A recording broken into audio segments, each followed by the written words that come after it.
Parents pas parfaits, et c'est très bien comme ça. Le podcast qui donne la parole aux hommes et aux femmes pour des regards complémentaires sur la parentalité. Pas de jugement, que de la bienveillance. Parce qu'au final, on est tous dans le même bateau. Et on se pose tous les mêmes questions. Parents pas parfaits, le podcast. C'est la problématique numéro 1 des parents, le sommeil. Bien dormir la nuit garantit une meilleure gestion des émotions et une réserve d'énergie suffisante pour pouvoir s'occuper de ses enfants correctement, mais également aller travailler et faire toutes les activités du quotidien. Mais voilà, la moitié des enfants de moins d'1 an ne font pas leur nuit. Et après viennent les cauchemars, les terreurs nocturnes et autres maladies qui peuvent perturber le sommeil. Autant dire que les premières années peuvent être difficiles avant de retrouver un sommeil serein. Une étude par vidéosomnographie a montré que les enfants de 1 an à 3 ans s'éveillent en moyenne 3 fois par nuit. La différence entre un bon dormeur et un mauvais dormeur tient dans la capacité ou l'incapacité de l'enfant à se rendormir après un réveil nocturne. Un parent passe en moyenne 54 minutes par cycle jour-nuit à endormir son bébé, soit presque 14 jours la première année, c'est énorme. Quant au sommeil, il ne fait clairement pas bon être jeune parent puisqu'ils n'ont en moyenne que 4h44 de sommeil dans une nuit dans l'année qui suit la naissance d'un bébé. On en parle dans le podcast de Parents pas parfaits et ça démarre tout de suite. Bonjour Claire. Bonjour Romain. Alors, présente-toi et dis-nous l'âge et les prénoms de tes enfants pour démarrer. Je suis Claire, j'ai 39 ans et 3 enfants. Une grande de 12 ans, ensuite un moyen de 7 ans et ma dernière a bientôt 4 ans. Ok, dis donc c'est un bon rythme ça Claire. Bah oui, on s'ennuie pas. C'est ce que j'allais te dire. Ouais. Et pour t'accompagner sur ce nouveau podcast de Parents pas parfaits, nous avons Guillaume. Bonjour Guillaume. Bonjour Romain. Même Élodie. Élodie, bonjour. Ouais, là. Même question. Claire. Claire. Alors même question pour toi. Du coup, est-ce que tu as des enfants et si oui, quel âge ils ont? Je n'ai pas d'enfants et non, du coup alors Guillaume 36 ans, père de 2 filles, Gabrielle et Victoire, 6 ans et bientôt 3 ans. On est sur une bonne moyenne à chaque fois, on est sur du 3-4 ans d'écart. C'est souvent ça, hein. C'est histoire de bien te remettre. Ils un peu avant de se remettre. Parce que t'es tellement fracassé que tu te dis je vais faire une petite pause de 3 ans pour essayer de dormir un peu plus de 5 heures par nuit. Il y a des petits inconscients qui attendent pas 3 ans mais ils le regrettent vite. Et justement c'est le thème du podcast aujourd'hui, c'est de parler justement du sommeil et de voir un petit peu comment vous avez pu vous de votre côté le gérer et où vous en êtes aujourd'hui. Alors je pense que pour les enfants qui sont un peu plus grands ça va aller, notamment Claire à 12 ans. Ça commence, je dis. Ça commence à aller un petit peu mieux, je pense. Ouais, ça va nettement mieux. Je fais les grasses maths avec elle maintenant. Oh là là, mais quel panard, elle fait des grasses maths avec ça. C'est mignon ça. Quelle chance. Et du coup, on va rentrer direct dans le vif du sujet. Comment vous avez géré, vous, le manque de sommeil? Parce qu'on va pas se mentir, quand on est parent, jeune parent, au tout début, le sommeil, on n'en a pas. Clairement pas. Alors, je commence du coup. Ouais, vas-y. Oui, bien sûr. On va commencer par Claire. Comment t'as géré, toi, du coup, le manque de sommeil dès le début avec... Déjà, le constat, c'est qu'en fait, il y a eu une grosse évolution entre ma première sur la gestion du sommeil, donc qui a maintenant 12 ans, donc il y a 12 ans de ça, et ma dernière, donc qui a 4 ans, mais donc il y a 4 ans, il y a eu une grosse évolution dans la prise en charge, j'allais dire, du sommeil et comment j'allais le gérer, et voilà. Au départ, en fait, il y a 10 ans, j'étais plutôt sur l'enfant dort dans sa chambre et moi dans la mienne, et basta, on n'en parle plus, et maintenant, je suis dans une yourte, en fait. Donc, dans une yourte. J'ai fait le choix, c'est-à-dire Ouais, dis-nous. C'est-à-dire que en fait, j'ai fait le choix que mes enfants, donc en fait les 2 derniers, parce que la plus grande maintenant elle est vraiment autonome sur le sommeil et puis elle veut dormir vraiment toute seule, mais en fait mon enfant de 7 et la dernière de 3 dort à côté de nous sur des petits matelas juste à côté de nous et les nuits sont beaucoup plus reposantes en fait. Parce qu'avant, du coup, ça se passait comment? Qu'est-ce qui t'a amené à faire une yourte, à penser cette organisation comme ça? Alors, en fait, ce qui m'a amené, c'est la réflexion, l'idée aussi de se dire que, en fait, le principal, c'était pas tant de savoir si les enfants allaient être autonomes ou pas, c'était pas à pas, en fait, de constituer, j'allais dire, leur réservoir aussi affectif, etc. Et de se dire, l'essentiel, c'est surtout que je dorme, parce que sinon, je vais péter un câble ou ce qui m'est déjà arrivé, et puis au papa. Tu nous parleras de ça juste après.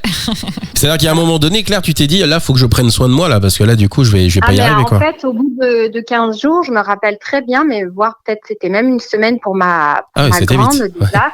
En fait, je me suis vraiment dit, En fait, c'est elle ou moi. C'est soit j'y passe, soit elle y passe, mais en tout cas, il y en a une des deux. Alors, quand tu dis elle y passe, c'est-à-dire dans un congélateur non, à mais mais je pense que ça, c'est des choses dont il faut parler. J'avais vraiment on en plaisante, mais ouais.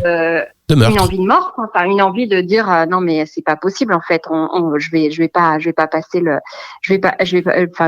l'année avec cet enfant-là quoi. Enfin, voilà, c'était vraiment une idée un instinct de survie quoi, de se dire c'est elle ou moi quoi maintenant. Le papa pour le coup était à côté. Ah oui, c'est vrai qu'il est là. Bah oui, celui-là on n'en parle pas, mais oui. C'est vrai. Mais oui. C'est vrai qu'il était dans le lit à ce moment-là. Il dormait bien lui. Il dormait pas trop mal. Après, j'étais sur un allaitement exclusif. Donc voilà, un choix de rythme un peu différent, mais je pense que ces difficultés de sommeil, on les retrouve aussi avec des enfants qui sont nourris avec des préparations pour nourrissons.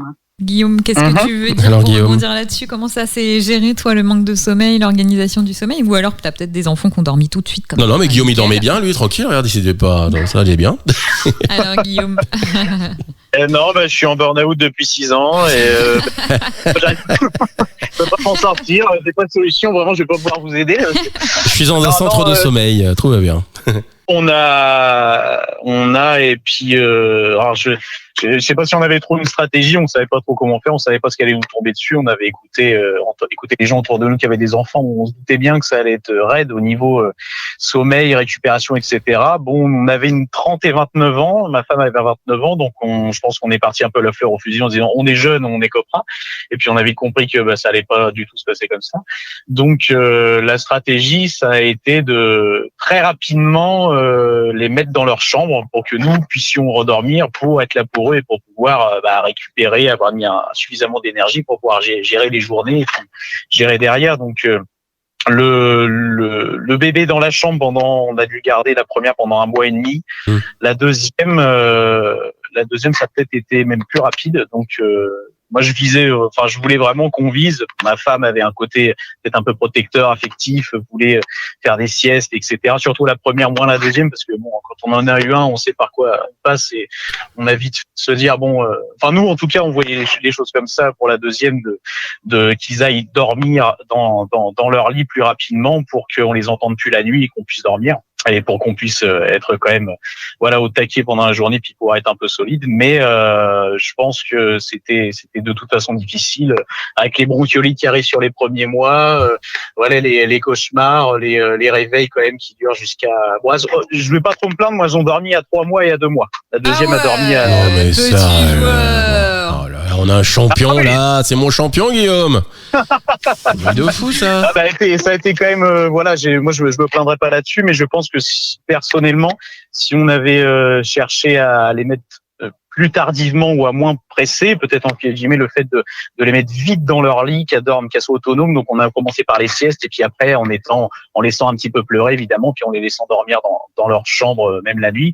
Ça s'est fait assez rapidement, elles nous ont pas trop embêtés là-dessus et puis ça nous a permis de dormir mieux. Mais ça a pas empêché que le capital il a fondu.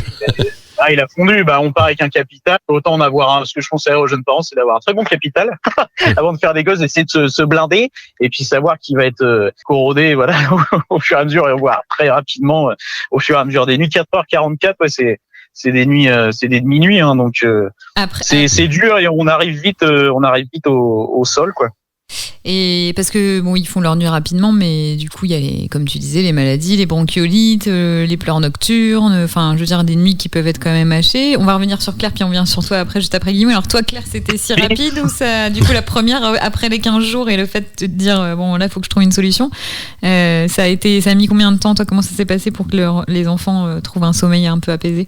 En fait je dirais que j'ai été réveillée longtemps pour tous les enfants, parce que tous mes enfants, je les ai allaités 6 mois minimum et 3 ans, 3-4 ans maximum. En fait, championne de rien du tout. la difficulté pour moi, c'était surtout de se réveiller, de se lever, d'aller dans une autre pièce, etc.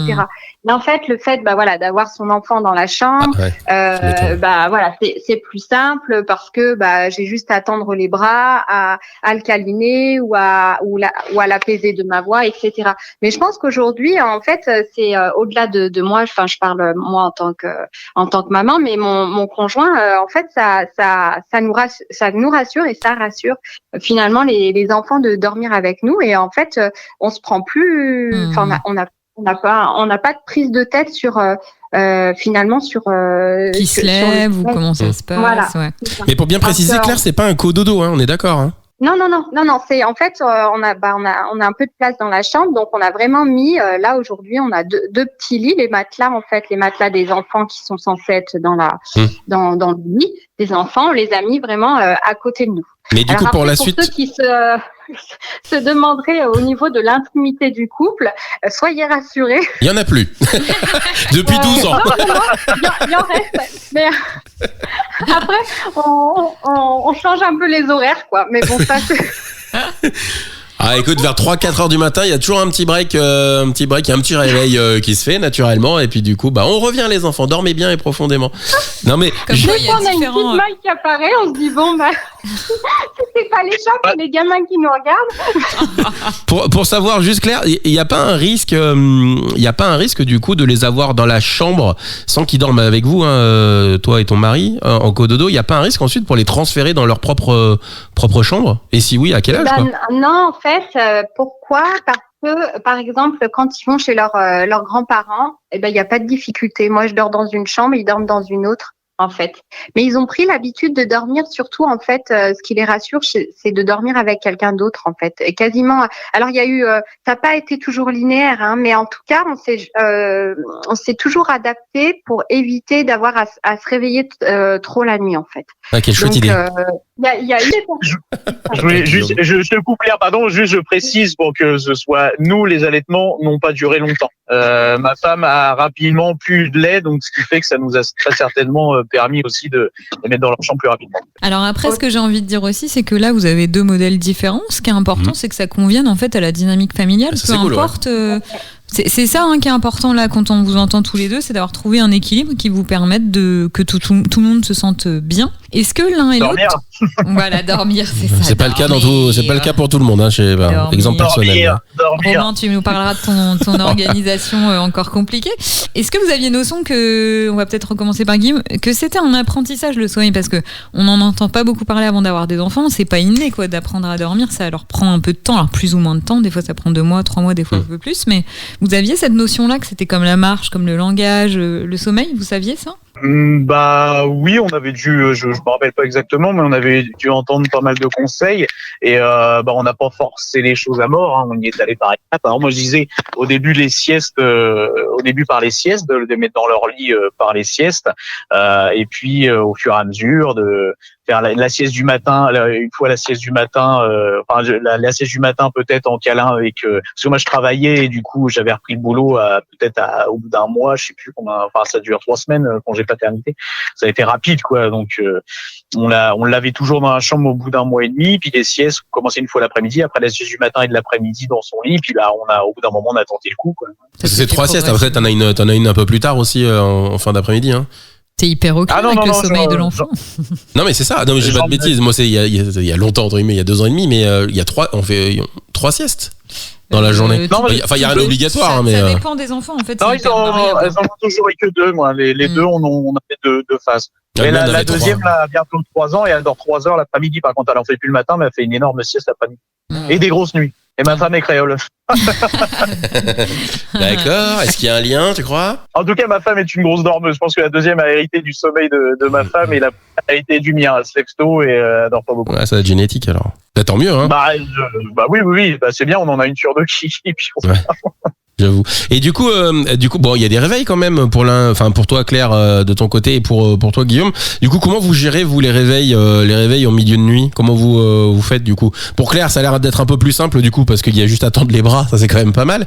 Mais je dis ça, c'est peut-être pas exactement comme ça que ça se passe. Pour le coup, Claire, tu vas nous dire. Ensuite, Guillaume, tu nous diras toi comment ça se passe du coup quand il y a les réveils, quand tes enfants se réveillent en même temps ou pas. Déjà, est-ce qu'il se réveille? Est-ce qu'il y en a un quand il y en a un qui se réveille sur les deux, est-ce que ça réveille automatiquement l'autre, etc. C'est pas tout le temps le cas pour le coup. Des fois, il y a des écarts. Là, il y a 3 ans d'écart. Peut-être que du coup, le deuxième, il se réveille pas, il dort comme une masse et il entend pas quand le premier se met à pleurer. Dis-nous, Claire, du coup, toi, comment ça se passe quand il y a des réveils nocturnes? Alors, je te parle à toi. Je te demande pas ton mari vu qu'il dort apparemment à point fermé, le bougre. C'est ça. Vas-y, Claire, dis-nous. Voilà, les réveils nocturnes, ils sont en fait, ils sont maintenant très très peu fréquents. Ouais. Alors avant.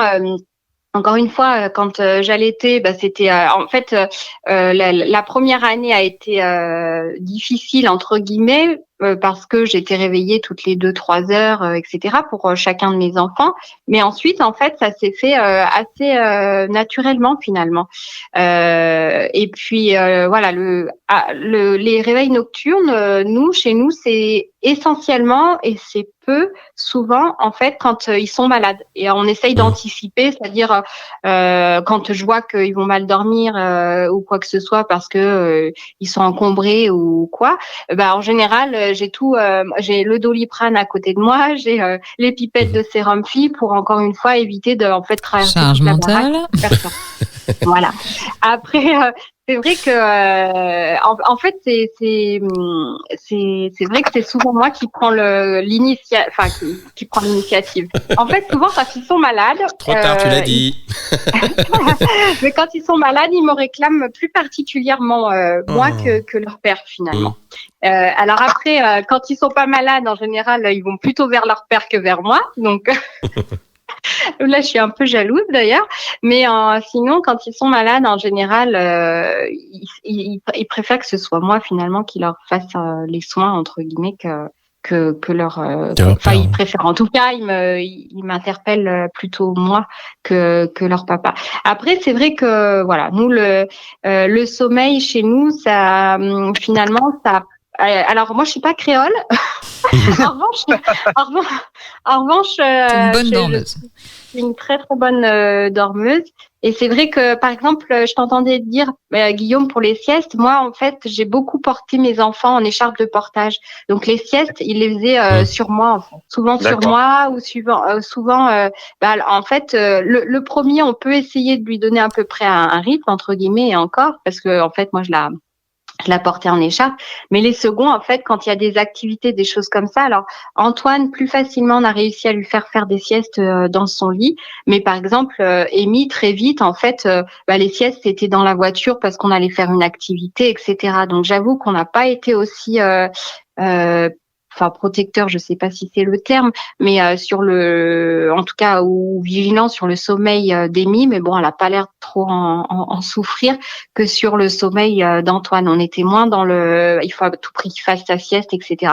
On savait qu'elle avait besoin d'un temps de repos, donc on se disait là, on va faire un trajet en voiture, elle va dormir à ce moment-là, mais elle était moins. Et puis je pense qu'en fait, en fonction des enfants, on a des réactions, différentes. Et par exemple, Amy, elle était beaucoup moins énervée que son frère quand il manquait de sommeil, quoi. Donc on avait plus de marge de manœuvre. Et ça, je pense que voilà, en fonction des enfants, c'est différent aussi les marges de manœuvre. Parce que des fois, on sait pour certains enfants, on leur fait louper la sieste, c'est fini, quoi. La journée est gâchée, quoi. Et alors toi, Guillaume, les réveils nocturnes qui peuvent arriver encore, comment ça se gère? Même si elles font leur nuit, on imagine qu'il y a quand même toujours des réveils de temps en temps. Je veux juste rebondir sur ce qu'a dit Claire, parce que c'est du coup ce que je voulais dire tout à l'heure, c'est qu'il faut viser qu'ils fassent leur nuit, et on fait un petit peu comme on peut, quoi, en fonction de l'enfant. Je suis d'accord avec ça, il n'y a pas de mauvaise méthode ou de bonne méthode, faut réussir à dormir avec tout le monde dort, mais après, peu importe comment on y arrive. On s'adapte, hein. Ouais, c'est ça, c'est eux qui décident un petit peu, on fait comme on peut, quoi. Alors pour les réveils nocturnes, du coup, moi ma femme met des boules caisses. Mais elle est géniale. Elle est trop forte. Elle dort bien, elle met des boules caisses. Moi aussi, je mets des boules caisses. Guillaume, en fait, c'est moi ta femme. En fait, vous êtes tous pareils, dans une yourte. C'est ouf. Non mais je plaisante, mais tu peux. Non, après elle a le réveil plus lourd que moi, mais non, on se lève tous les deux. Après, ça dépend qui travaille le lendemain, peut-être, quand même. Cette nuit, exemple cas pratique, cette nuit, je travaillais aujourd'hui, elle non. Kiki aussi cette nuit, donc Pour la petite, la plus jeune. quand on travaille tous les deux et que je suis pas fatigué, je dirais quand même que je me lève plus pendant la nuit. Puis je suis plus vite réveillé. T'as pas de boule caisse, forcément. T'as pas de boule caisse, Guillaume. J'ai pas de boule caisse. Donc, on est allé au Luxembourg chez des copains. Enfin, on est allé en week-end chez des copains. Il y a eu pipi par terre de la grande, donc je me suis levé parce qu'elle a rien entendu. Et cette nuit, je travaillais aujourd'hui, donc je lui ai mis un petit coup de pied pour la réveiller, qu'est-ce qu'elle s'en occupe. Allez, chacun sa croix, à toi d'y aller un petit coup, là, j'en peux plus, là. Ouais, le chacun son tour est pas mal, mais globalement, ouais. Après, elle se rendorme assez vite, puis je me dis que ça fait partie de l'épuisement du capital, voilà, c'est comme ça, il y a pas trop le choix. Comment tu le gères alors, parce que tu parles de capital, comment ça se gère l'épuisement du capital, comment ça se ressource du coup, parce que alors elles font leur nuit, mais malgré tout on dort beaucoup moins, c'est ça que tu dis? On peut pas se réveiller à l'heure qu'on veut, quand c'est le week-end, on met pas de réveil, mais le réveil c'est les enfants qui le déterminent. Donc soit on fait comment, on est excessif et on fonce dedans, on continue à sortir, on surveille pas, puis on finit avec un petit burn-out, voilà, comme j'ai fait en septembre, un épuisement au bout de 4-5 ans, voilà, j'ai fini sur les rotules. C'était une semi-blague quoi au début, ça faut quand même faire attention du coup pour pas s'épuiser. J'ai fini au tas, comme on dit, clairement, hein, et avec aussi des problèmes familiaux qui nous sont tombés dessus à la fin de l'été, etc. Mais en septembre, j'ai dû m'arrêter pendant 2 semaines pour essayer de me requinquer un petit peu, de repartir. Donc depuis, je suis beaucoup moins excessif. Évidemment, j'ai compris la douleur, j'ai compris la punition. J'ai pas envie que ça recommence. Je pense qu'il faut essayer d'être mesuré, puis de sacrifier. Si on avait une vie sociale assez mouvementée avant, assez remplie, faut quand même viser à récupérer, hein. C'est super important, quoi. Si on veut pas finir dans une situation où vraiment on est sur les rotules, quoi. Il faut un maximum anticiper et prévoir. Comme quand on fait du sport, il faut prévoir une phase de récupération. C'est exactement la même chose. On dort mal 3, 4, 5 nuits, une semaine, des mois. Il faut caler des siestes, il faut caler du repos, il faut dire non à des invitations. Je pense que donc à des jeunes parents, de jeunes enfants, toi tu leur conseilles quand même de se ménager et de trouver un équilibre. Hein. De s'observer, parce qu'en fait faut savoir qu'on a un peu des capitaux sur tout, il me semble, que ce soit sommeil, digestion. Enfin, moi, je suis pas un expert, mais il me semble qu'on a quand même des petits budgets, des capitaux sur à peu près tous les thèmes. Et le sommeil, on le voit pas forcément venir. On récupère, on puise, on s'en rend pas compte. Puis quand on est dans le fond, ça nous tombe dessus d'un seul coup. Donc, je pense que il faut respecter quand même de la récupération du sommeil de manière assez un peu disciplinée, quoi. De faire des sacrifices et de faire attention. Il faut s'écouter quand même, quoi. Qu'est-ce que t'en penses, Claire? Romain, excuse-moi. Non, vas-y, Claire. Non, je rejoins Guillaume dans son analyse. Je pense que c'est hyper important. Alors, au-delà moi, je parlerais peut-être pas de sacrifice, mais plutôt d'adaptation après, parce que sacrifice, je le vois un peu comme une contrainte finalement. Après, je pense que c'est plus, de toute façon, Guillaume l'a très bien expliqué. On n'a pas le choix, sinon effectivement, on va droit dans le mur. Et puis, de toute façon, on se rend bien compte. Hein, on n'a pas toute quand on manque de sommeil, on n'a pas les mêmes émotions qui nous traversent. On n'a pas la même capacité à mémoriser. Pour plein de choses. Donc, c'est sûr que c'est important d'être vigilant. Après, c'est vrai que je pense encore une fois, c'est vraiment famille dépendante. Moi, j'allais dire, on n'avait pas une vie excessivement sociale non plus le soir. Donc moi, ça m'a pas, ça m'a pas perturbé de pas aller voir les copains à droite, à gauche, etc. Mais voilà, je pense que effectivement, il faut vraiment s'écouter parce que après, on met du temps on peut mettre aussi du temps à s'en remettre. Et puis il y a des quand on a sommeil, la colère peut nous faire péter les plombs. Les mots peuvent être blessants. On peut avoir des gestes malheureux aussi. Donc ça, il faut vraiment être très vigilant. Et c'est vrai qu'on devrait tous avoir en tant que parents, j'allais dire, un psychologue ou un sophrologue attitré aussi pour la gestion des émotions, parce que ça prend vraiment aux tripes quand on manque de sommeil. Faut être un peu égoïste quand même, mine de rien. Égoïste dans le sens où il faut d'abord penser à soi pour être bien ensuite avec ses enfants, pour essayer de tout à fait. En fait, souvent on a l'impression que donner, on ne peut que donner, mais en fait, avant de donner, il faut pouvoir avoir quelque chose à donner. Donc, il faut déjà avoir son réservoir à peu près rempli. Donc c'est sûr. Ce fameux tout à vase fait qu'il d'accord. faut remplir. Le fameux vase, ouais. Bah oui, il faut remplir son vase d'eau pour pouvoir après en donner aux autres. Et du coup, vous avez mis chacun, Claire et Guillaume, vous avez mis en place des rituels, vous, pour le coucher, pour que ça se passe apparemment plutôt pas mal, hein, les couchers chez vous et les nuits. Oui, c'est avec chouette. des modèles totalement différents, mais qui. Ça a l'air de bien permettent fonctionner. l'harmonie Ouais, familiale. il y a des rituels qui ont été mis en place, dans un certain ordre, etc. En fait, encore une fois, en fonction de, enfin moi ça a été très variable en fonction des années finalement, enfin des enfants. Avec pour Héloïse, j'avais des horaires très disparates avec des comment dire, j'arrivais tard le soir, donc j'étais postée, donc pas forcément de rituel très marqué, si ce n'est la tétée câlin, mais voilà. Après pour Antoine beaucoup plus parce que j'avais plus de liberté. J'ai repris le travail après 1 an, donc là à ce moment-là il y avait plus et en plus il y avait la lecture de la grande, donc là le rituel était quand même très bien instauré. Et puis pour la 3e, et ben en fait la mission lecture je la donne à mes enfants. Ah oui, c'est ça d'avoir. Ah oui, comme il y a un écart, bah oui, du coup ça aide, ouais. Tu t'appuies sur l'aîné. C'est bien, c'est une manière de penser à toi et de remplir ton vase. Oui. Ouais, alors je le fais pas systématiquement, mais en tout cas j'essaie des fois, voilà, pour être un peu plus.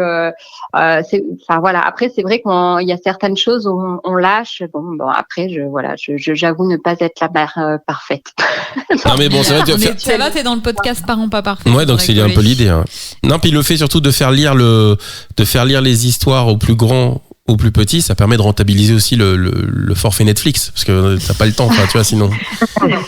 Faut y penser aussi, quoi. C'est important. Tu sais, ça a augmenté, hein, c'est 18 € par mois. Non. Et toi, Guillaume? Oui. Des rituels chez toi? Ah oui, il y a du rituel. Moi, après, j'avoue que je mets, je sais pas si c'est un point d'honneur, mais je mets une importance au fait qu'il y ait un peu de discipline et à être respecté quand je dis quelque chose. Mais concernant ça, pour éviter que ça me prenne trop de coups, j'ai été lâche et j'ai délégué l'autorité, la discipline à ma montre. C'est-à-dire que quand ma montre sonnait, j'ai installé des petites choses. Je faisais croire à mes enfants que je parlais à la montre et que je demandais combien de temps, par exemple, elles avaient pour jouer dans le bain, pour regarder un dessin animé. On devait monter. Donc, j'ai interrogé la pompe, je mettais un minuteur évidemment je détermine moi-même. Hein. Et je me suis rendu compte qu'avec ça il y avait pas de discussion. En fin de journée, on est fatigué, on n'a pas envie de se fâcher, on n'a pas envie d'insister, on a envie que ça aille vite.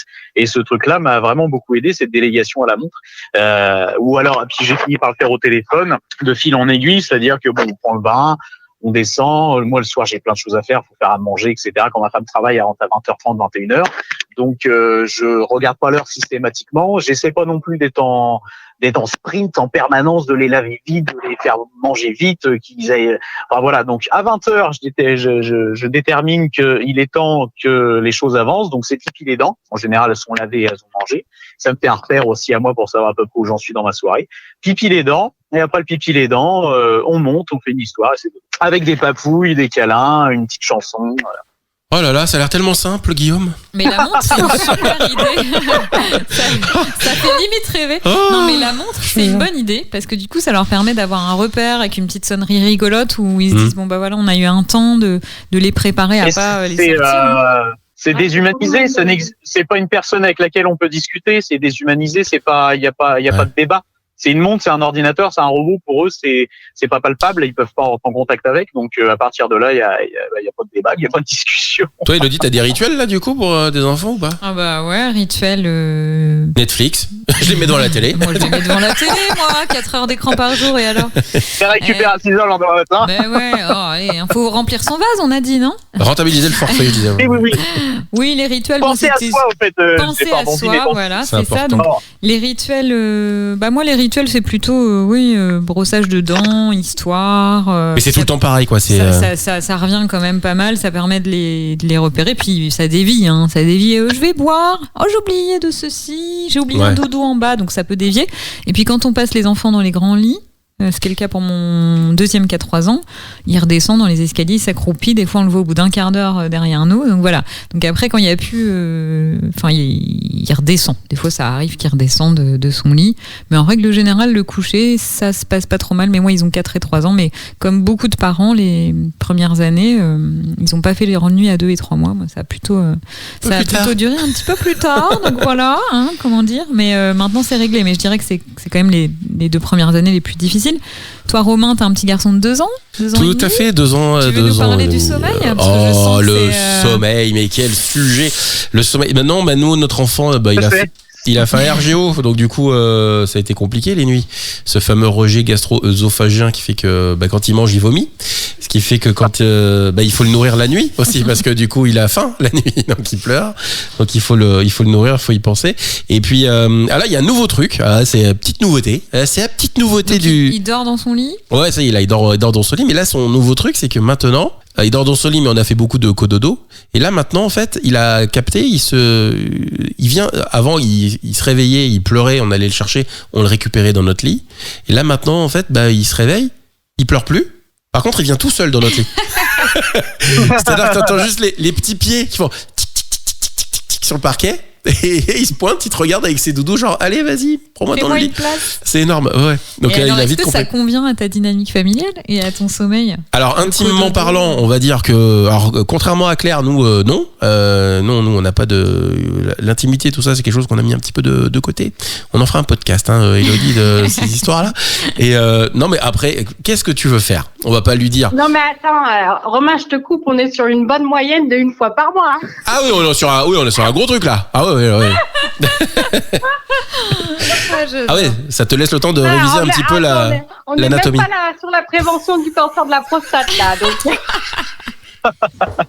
Ça, j'annonce, on le laisse dans le podcast, on ne coupe pas. Ça, c'est très très bon ça. Ouais. On en fera même d'ailleurs le teasing. On utilisera cette partie Claire pour le teasing de ce podcast qui n'a absolument rien à voir avec le sommeil. Mais bon, ça revient toujours sur le tapis, Romain. J'ai l'impression que c'est un peu le leitmotiv, la marque. La sexualité revient. C'est surtout en fait.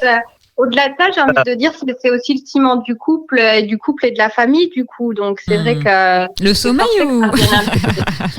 Mais après, pour répondre sérieusement... Vous aurez un cancer de la prostate. Ouais, c'est ça, c'est au choix. Ça. Ah ben, chouette alors. C'est un bon message de prévention, ça.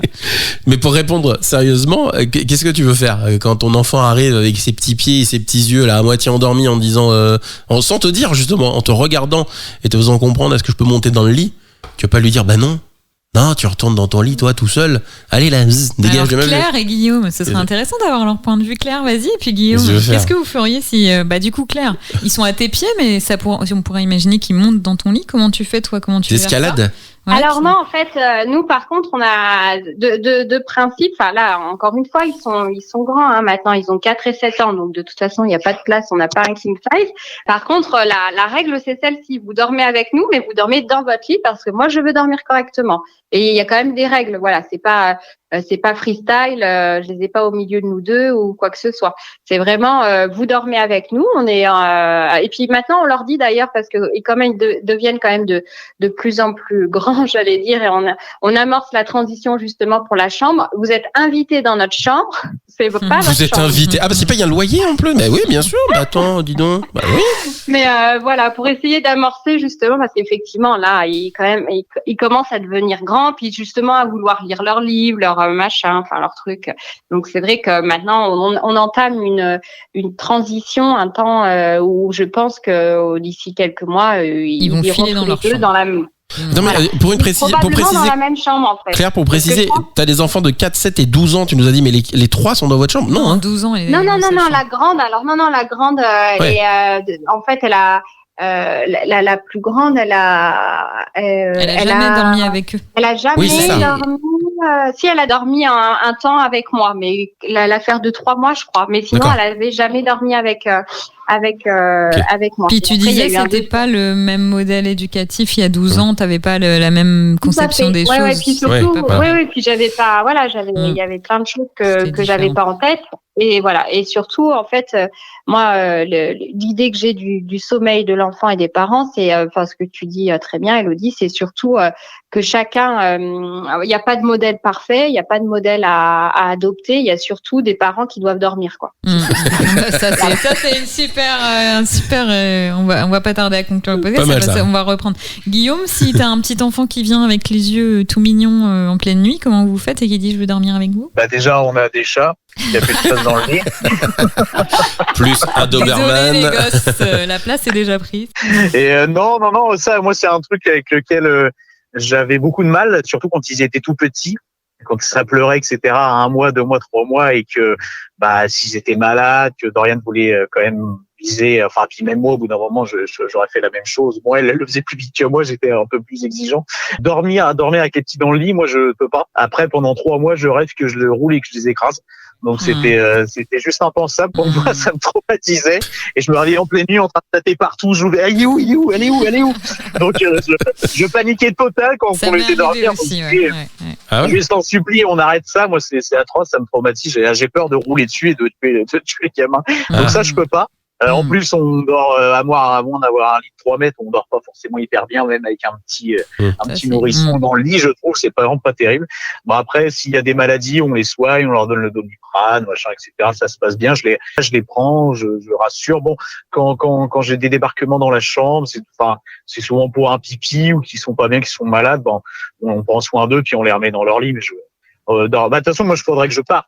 Ma grande de 6 ans qui vient dans notre lit, moi, même l'autre de presque 3 ans, j'arriverai pas à dormir. Au pire, je me sacrifierais, j'irai dormir dans la chambre d'amis parce que j'ai une chambre d'amis. Ou dans le canapé, je pense si j'en avais pas, et ce serait vraiment pas terrible, mais, je pense que je dormirais pas, quoi. Si jamais j'étais obligé de prendre le petit dans le lit, mais j'avais pas d'autre solution. Donc, c'est pour ça que je vise à les rassurer, à les laisser à les renvoyer dans leur lit, à les ramener dans leur lit. Ok. Alors Romain, t'as plein d'outils pour faire face au réveil nocturne. Ouais. Le truc, c'est compliqué. En plus, nous, quand notre fils Noé se réveille, si c'est moi qui vais dans sa chambre pour essayer de le rendormir, c'est laisse tomber. Il me tape, il hurle encore plus. J'ai l'impression qu'il voit un monstre, tu sais, arriver dans les. Non, vas-y, pas toi. J'ai pas envie, je peux plus te saquer. Alors que si c'est la maman, bah tu l'entends pas. C'est comme ça. Bah voilà. Elle est là la solution. Oui, elle est moins d'accord, bizarrement. Donc la solution, c'est pas une solution de facilité, c'est une solution on est des parents épuisés. C'est qu'en fait, tu le récupères et tu mets dans le lit. C'est une solution en soi de pouvoir dormir. C'est une solution transitoire et ça durera pas toute la vie de toute façon. Mais on table sur 16 ans. Donc t'es bien persévérant. Mais moi je suis impatient qu'ils mettent un sens interdit sur sa porte, genre on rentre pas. Tu sais, alors là il me tarde vraiment qu'ils nous demandent ça. Après, c'est vrai que je pense ce qui est important de se dire aussi, c'est nous en tant que parents, même en tant qu'adultes, en tant que personne, moi je me mets à la place de mon enfant et je me dis quand mon conjoint est pas là, que je me réveille et que mon conjoint n'est pas là, je sais pas, il est parti aux toilettes ou je sais pas quoi dans la nuit, et ça m'inquiète. Et tout ça pour dire que en fait j'ai cette notion, cette réflexion de me dire, en fait, moi, j'aime dormir avec la personne avec laquelle je suis le plus proche parce que ça me rassure. Pourquoi pas je n'autoriserai pas mes enfants à le faire, en fait. Et de là, le fait de plus répondre à la norme occidentale, entre guillemets, parce que c'est vraiment une norme occidentale, une norme de en plus de confort à arriver avec, le fait d'avoir de l'argent, d'un peu plus de place dans la maison, chacun sa chambre, etc. Mais finalement, c'est une norme qui n'est pas forcément en lien avec les besoins propres de l'enfant ou même de l'humain, parce que encore une fois, à part quand a priori mes parents qui sont âgés, ils aiment plus dormir avec quelqu'un, mais ça c'est encore autre chose. Donc Romain, prends ton mal en patience. Écoute, à un moment donné, on n'a plus trop le choix. Mets un petit matelas au pied de ton lit. Le petit matelas, Romain. Ça c'était l'idée d'ailleurs, à un moment donné, on en avait parlé. C'est plus confortable que de dormir avec un enfant entre deux personnes. Tu pourras pas passer dans la chambre tout seul entre vous deux, mais par contre un petit matelas par terre, ça peut vraiment être bien. Mais on avait essayé un lit parapluie, on a essayé plein de trucs, un lit au sol, on a essayé plein de solutions. Mais non, qu'est-ce que tu veux, les enfants, ils aiment bien sentir le contact et surtout le contact de la maman. Ils aiment bien sentir ses jambes pas épilées parce qu'elles ont pas eu le temps de le faire. Ah ouais, bon, tu balances sur ta femme comme ça. Parce qu'elles sont épilées tes jambes, Romain. Non, moi ça va. Pourquoi nous on devrait s'épiler? Claire, tu t'épiles plus, c'est ça? Non, une fois par mois, t'as plus besoin à un moment donné de. Faut qu'on clôture, on va déjà avoir de la coupe à mort. Moi, j'y arrive encore, je suis désolé. On est sur 3 à 4 fois par semaine, Guillaume. Attends, il y a un rythme à prendre. Les enfants. C'est un sportif, C'est un sportif. Je dirais que pour les sujets annexes, pour essayer de rester à peu près en santé et de garder de l'énergie, quand le sommeil, ça devient super qu'on n'a pas de solution. Moi, il y a j'ai un sommeil de merde. Hein. Franchement, si je voulais vraiment, si je voulais répondre à mes besoins, ce serait clairement pas ça. Je suis à 50% de ce dont j'ai besoin. On essaye d'améliorer autre chose, d'autres paramètres. J'essaye de soigner l'alimentation, de faire du sport, de boire le moins d'alcool possible. Je fume plus depuis 3 ans. Voilà. Bah, dis donc, c'est une sacrée bonne vie, ça. Je sors plus, je fais plus rien. Romain, oui. je bois des jus de légumes. Ah là là, t'as vu me faire rêver. On a parlé des légumes. Non, on l'avait fait à un moment donné, on avait attaqué nous les jus de légumes aussi, puis bon, à un moment donné, on s'est dit, oh là, c'est très très vert quand même les légumes, ça coûte un peu une blinde. Mine de rien. J'ai un potager. Bah, écoute, on aura bientôt une maison, on fera pousser des courgettes et des concombres, on pensera à toi. Après, je dirais qu'il faut essayer de récupérer de l'énergie un petit peu ailleurs, comme on peut. Mais bon, c'est sûr que c'est pas tous les jours drôle si on fait que ça. Ouais. On se marre pas tous les soirs. Hein. Non, mais un des conseils aussi, c'est peut-être essayer de trouver des moments, même 10 minutes, un quart d'heure pour se poser, faire pas. Alors, moi, je suis pas adepte de la sieste où tu dors, tu sais, quand tu passes le cap des 20 minutes, après, t'es parti sur un sommeil horrible où quand tu te lèves, t'as la tête vraiment dans le pâté, il y a rien de pire en fait, où il te faut une demi-heure pour émerger. Mais en tout cas, des mini-siestes, ou en tout cas des mini-pauses, ou même des mini-coupures de 10 minutes, un quart d'heure, c'est cool ça. Après, quand les enfants sont tout petits. Ouais, peut-être aussi, ouais. Quand les enfants quand sont j'étais petits, en burn-out, j'ai fait des méditations. Ah bah. Avec YouTube. C'est super. Ça, c'est bien, ouais. Et même des hypnoses, on peut enchaîner. Mais ouais, des espèces d'hypnose avec quelqu'un qui parle et pendant un quart d'heure, et je me réveille à la fin du truc et c'est nickel. Parce que au-delà de 20 minutes, je suis d'accord, c'est un cauchemar. Ah ouais, après, juste pour tempérer, quand il y a des enfants tout petits, les premières années, les parents, ils ont quand même besoin de faire la sieste. Ça arrive souvent que les parents fassent la sieste, c'est leur période de répit. Après, ça s'atténue quand les enfants grandissent, mais quand à un moment donné, tu as besoin, quoi. Tu as besoin de récupérer ce que tu dors pas la nuit à un moment donné. Sur une phrase vraiment succincte, est-ce que l'un et l'autre, vous pourriez donner un conseil que vous donneriez soit à des tout jeunes parents, soit à des futurs parents C'est quoi ça? Donc, il y a un bruit derrière nous. Parce qu'on enregistre à la maison et du coup, il se passe des trucs. Normal. Vas-y, chérie, verse de l'eau. Non, on est en train de donner à boire à notre chien. Donc, voilà, on vous dit ce qui se passe. C'est bon, monsieur le chien a de l'eau. On entend tout, hein. C'est du matériel de pointe, hein. Tu sais que la NASA nous réclame ce matériel, hein. On entend tout partout, hein. Ça me paraît bizarre qu'on me demande d'intervenir. J'ai l'impression que j'écoute une émission de radio. Et non, pourtant, tu es acteur.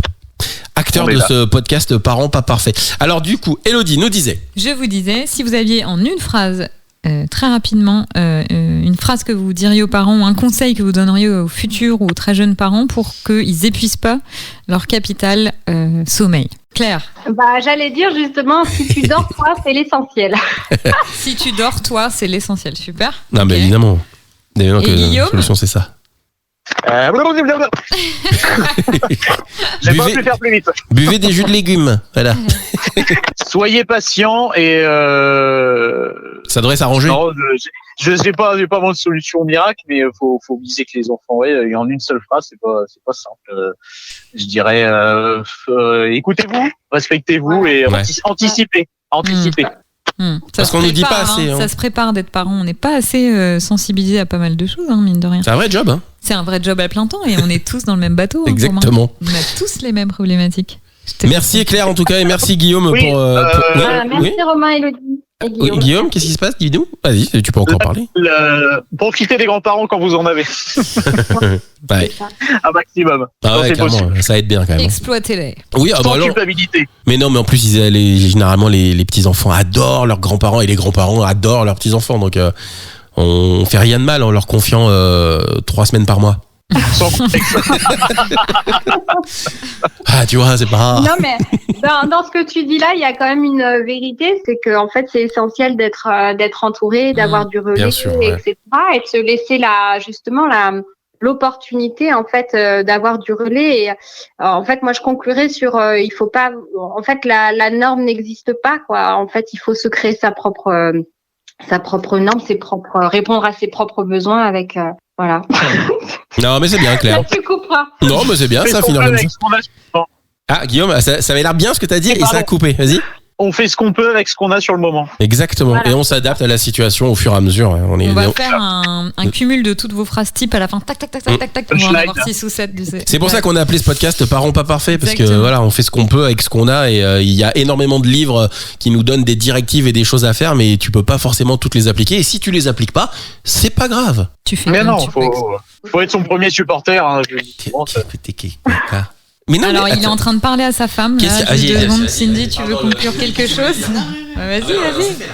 Allez, vas-y, Cindy, dis bonjour à Guillaume et Claire. Bonjour. Tu veux lui dire quoi Au lieu d'avoir des enfants, prenez Oui, un mets le Tamagotchi. petit c'est bien. matelas à côté. Elle a dit. Non, bah, elle est horrible. Elle a En plus, dit, est-ce qu'on au lieu on valide d'avoir vraiment des ce truc? enfants, prenez un Un Tamagotchi. Tamagotchi. Tout ça pour ça. On va le Voilà, garder, bon, ça. on va On va le garder. On le refera écouter à notre fils. On dira, tu vois, t'as failli passer, t'as failli être un Tamagotchi. Et t'as de la chance, hein. Merci beaucoup à vous d'avoir participé à ce Bien. podcast et de vous être rendu disponible. Il sera dispo sur parentspaparfaits.fr et sur les plateformes de podcast. Et puis, bon courage et force à vous. Oui. Merci, bon courage. Et à Sylvie. J'ai l'impression qu'en fait, entre parents, tu sais, on se dit tous, allez et bonne courage, chance et hein, courage. on y croit.